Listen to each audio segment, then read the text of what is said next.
Doctor Pritam Munde भाजपाचे दिवंगत नेते गोपनाथराव मुंडे यांचे त्या लहान कन्या आहेत। गोपनाथराव मुंडे यांचा कार अपघातामध्ये निधन झाले होते आणि महाराष्ट्राचा एक सच्चा नेता हरपला होता आणि मुंडे कुटुंबांवरती दुःखाचा डोंगर हा कोसळला होता। पण पंकजा मुंडे, प्रीतम मुंडे आणि यशस्वी मुंडे ह्या खचल्या नाहीत आणि यांनी राजकीय प्रवास पुढे सुरू केला। तर आपण पंकजा मुंडे, प्रीतम मुंडे यांच्याविषयी या व्हिडिओमध्ये जाणून घेणार आहोत।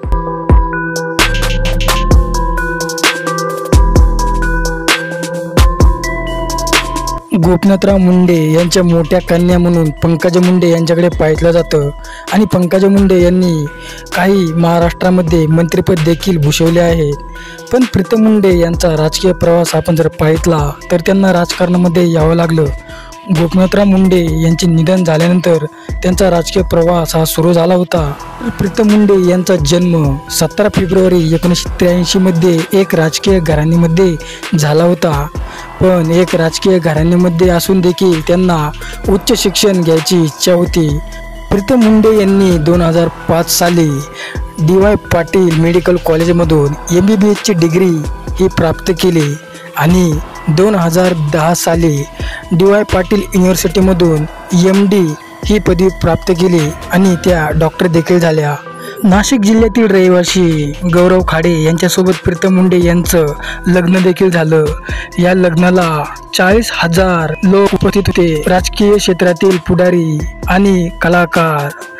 गौरव खाडे हे एक उच्च शिक्षित आहेत आणि त्यांचं शिक्षण हे अमेरिकेला झालं होतं आणि त्यांचे वडील एक मोठे डॉक्टर देखील आहेत। पण पुढे जाऊन त्यांना काय माहीत की आम्हाला राजकीय क्षेत्रामध्ये जावं लागल। प्रीतम मुंडे ह्या पुढे राजकीय क्षेत्रात आल्या।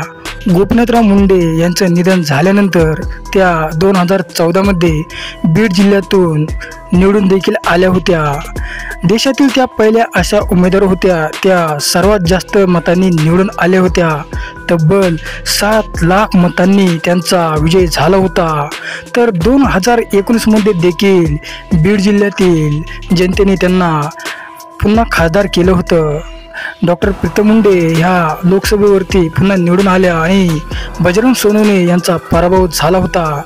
तिसऱ्यांदा निवडून येण्याचं मान त्यांना मिळाला नाही आणि काही कारणास्तव त्यांना तिकीट मिळाले नाही आणि पंकजा मुंडे यांना तिकीट मिळालं आणि त्यांचा पराभव झाला आणि बीडमधून बजरंग सोनवणे हे निवडून आले। लोकनेता म्हणून ओळखले जाणारे गोपनाथराव मुंडे यांच्या दोन्ही लेकींनी त्यांचा राजकीय प्रवास तसाच पुढे चालू ठेवला आणि पंकजा मुंडे यांना यश मिळाले, प्रीतम मुंडे यांना देखील यश मिळाले, पण त्यांचा राजकीय प्रवास मागे पुढे होत राहिला।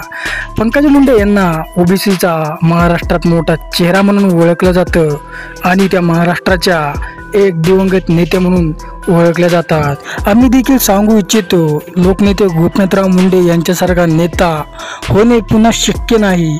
मित्रांनो, व्हिडिओ आवडला तर नक्की शेअर करा, लाईक करा आणि चॅनलला सबस्क्राईब करायला विसरू नका।